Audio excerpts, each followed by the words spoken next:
Дöдöновго кийинки турнирлерде, кийинки таймаштарда ийгилик каалайбыз.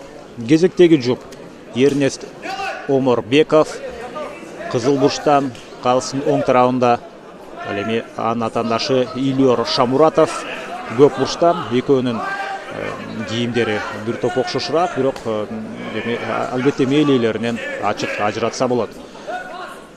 Көк бурчтан чыккан Ильор Шамуратов өзбекстандык.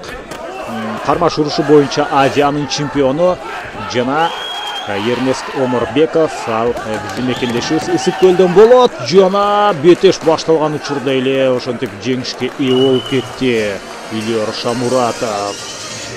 Кайруу ыкмасы ийгиликтүү иш жүзүнө ашты өтө кыска убакыттын ичинде.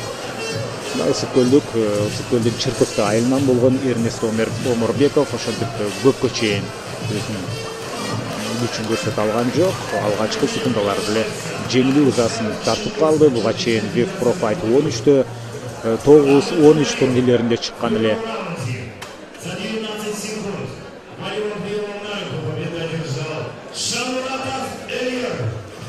Ошентип 20 секундага да жеткен жок.